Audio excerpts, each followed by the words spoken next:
삼국지에 대해서 알아보았습니다. 그럼 삼국지 연의에 대해서 한번 살펴보도록 하죠.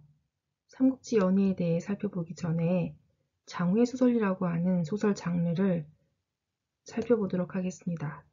장회소설이라고 하는 것은 여러 개로 이어진 장과 회로 구성된 소설을 가리킵니다.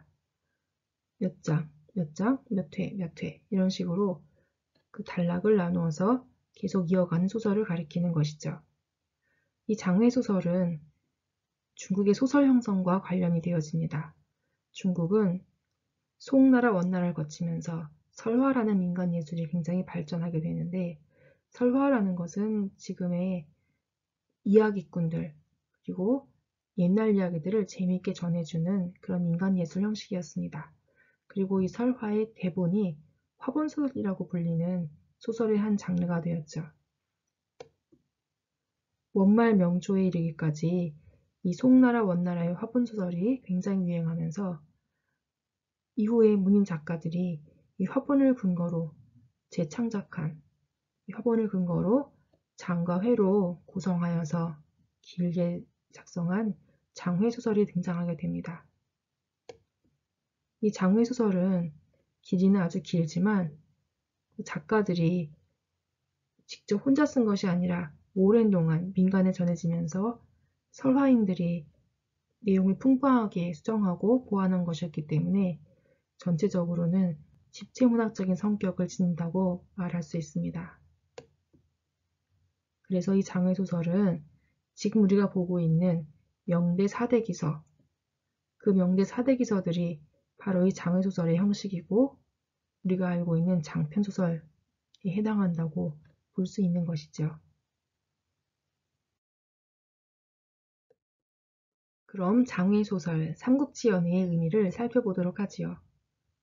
삼국지연의는 원래 제목은 삼국지 통속연의입니다. 통속은 무슨 뜻인가요? 통속적이다 라고 보통 하지요. 일반 시민들이 즐기는 대중적인 장르란 뜻입니다. 연의는 사실을 구현하여서 재미있게 풀어 설명한다 라는 뜻이네요. 그러면 삼국지 통속연의는 삼국지에 관하여 일반 시민들이 즐길 수 있도록 사실을 구현하여 재미있게 풀어 설명한 소설이라는 의미겠군요. 그러면 삼국지, 우리가 보통 삼국지라고 하는 것은 삼국지연의와 어떤 차이가 있을까요? 삼국지는 진수가 남긴 위서 30권, 촉서 15권, 오서 20권으로 이루어진 역사책, 즉 정사이죠. 게다가 진수는 진나라 사람이고 진나라는 조조가 세운 위나라로부터 국권을 선양받은 나라, 즉 진나라를 이어받은 나라이기 때문에 진나라는 위나라를 이어받은 나라이기 때문에 조조를 정통으로 하여 역사를 기술하고 있습니다. 삼국지 연의와 삼국지는 소설과 역사라는 차이가 있는 것이군요.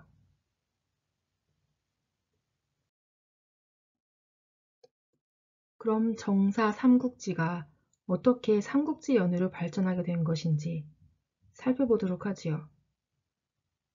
삼국지가 삼국지 연의로 그 이야기가 발전하게 된 것은 남북조 송나라의 배송지가 주석을 달면서부터입니다.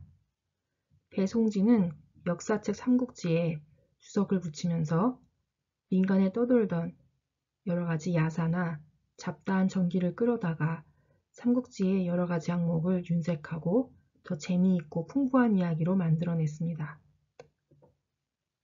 새로 첨가된 풍부한 일화 등을 통해서 당시 어지러운 세상을 살아가던 여러 인간들의 모습을 다각적으로, 다면적으로 표현해낼 수 있었던 것이죠. 그것이 삼국지 연의의 소설성을 갖추게 되는 기초가 되었습니다. 삼국지 연의의 형성을 살펴보면서 빠뜨릴 수 없는 것은 전상 삼국지 평화라고 하는 화본소설입니다.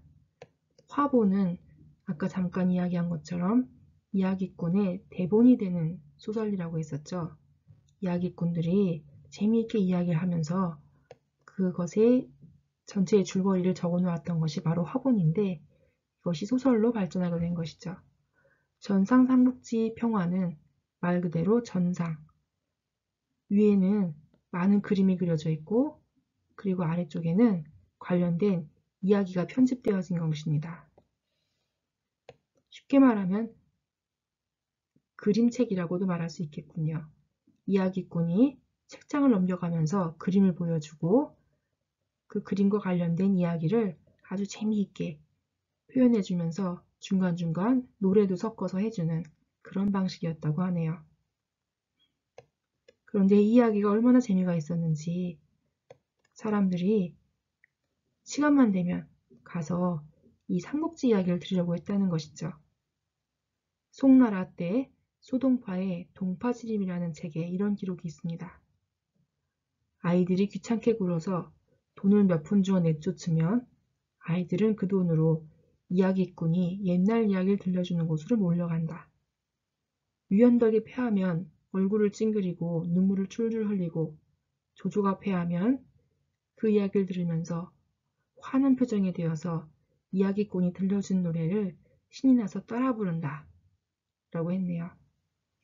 송나라 때 이 삼국지 이야기가 얼마나 유행했는지 그리고 그 사람들이 얼마나 삼국지 이야기를 즐겨했는지 알 수 있는 대목입니다. 소동파가 총나라, 촉지방의 사람이라는 것도 이 유비에 대한 인기 관련이 있지 않을까 싶네요. 송대 화본으로 성행하던 삼국지 연의 이야기는 원대에는 잡극이라는 공연으로 더욱 성행하게 됩니다. 삼국지 관련 공연이 40가지에서 50가지 이를 정도로 아주 다양하고 이야기가 풍성했다고 하지요. 그 중에 여포고사를 형성한 연극은 호래관 삼전여포, 연환계 등이 있습니다. 호래관 삼전여포는 유비, 관우, 장비 세 사람이 여포와 함께 아주 현란하고 화려한 싸움을 벌인 이야기겠죠. 연환계는 왕윤의 수양딸 초선이 동탁과 여포를 이간질한 미인계의 이야기를 형성한 연극입니다. 제갈량 고사를 형성한 연극은 제풍, 적벽대전에서 동남풍을 불어왔다는 이야기이고 격강투지, 곡주유라는 연극은 주유와 제갈량이 지략을 다투는 이야기를 내용으로 하고 있지요. 오장원은 제갈량의 마지막 전투인 오장원에서 사마의와 지략을 다투던 이야기를 형성한 연극입니다. 관우고사를 형성한 연극 중에는 의용사금 단도회라는 것이 유명하죠.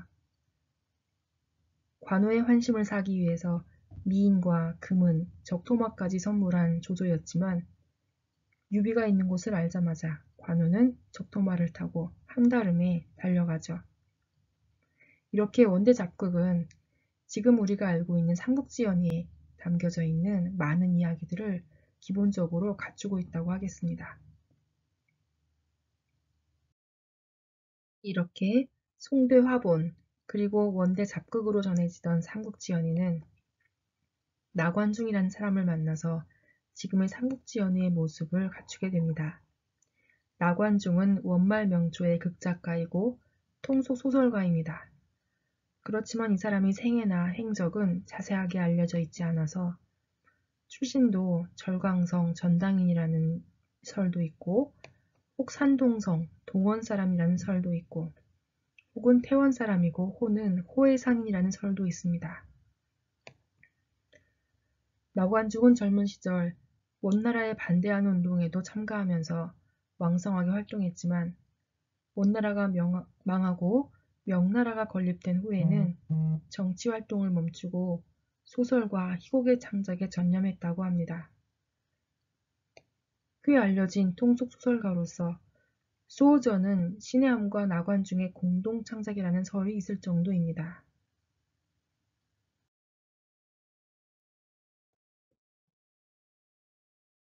삼국지 통속연의는 이렇게 나관중이라는 작가가 위나라, 총나라, 오나라가 다투는 명장면을 240개의 대목으로 나누어서 장회체 소설로 재편한 작품입니다. 위나라, 총나라, 오나라 이 세 나라의 영웅 이야기는 어찌 보면 나관중 한 사람의 작품이 아니라 수백 년간의 역사를 거치면서 민간의 이기꾼들, 저작거리에 재간 있는 재간꾼들, 글을 쓰는 불우한 서생, 할 일이 없어서 소설 나부랑이나 끄적거리던 문사들, 이렇게 수많은 사람들에 의해서 여러 문학 장르와 양식으로 발전되면서 이야기가 풍부해진 명대의 장편 소설이 된 것이죠.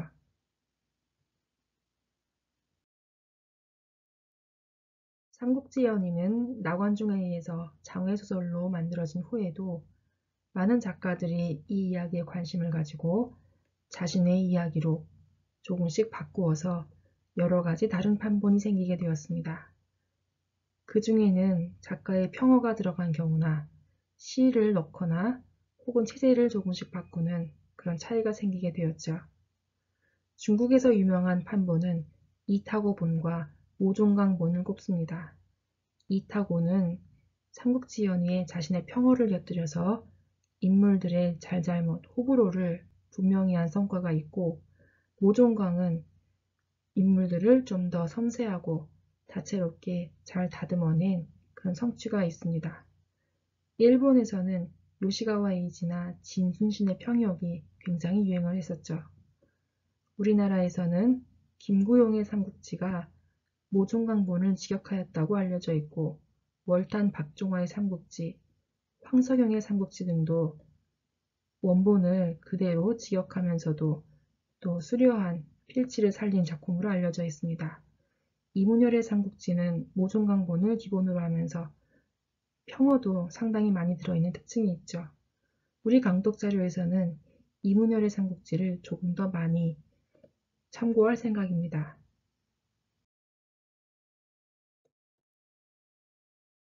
삼국지 연의는 이렇게 오랜 세월 동안 중국의 민중에 의해 다듬어지고 그들의 삶의 정수와 문화를 담아왔습니다. 삼국지 연의가 지금도 읽히고 있는 이유는 무엇일까요? 그 안에는 다양하고 개성적인 인물들이 열심히 살아가는 모습이 있습니다.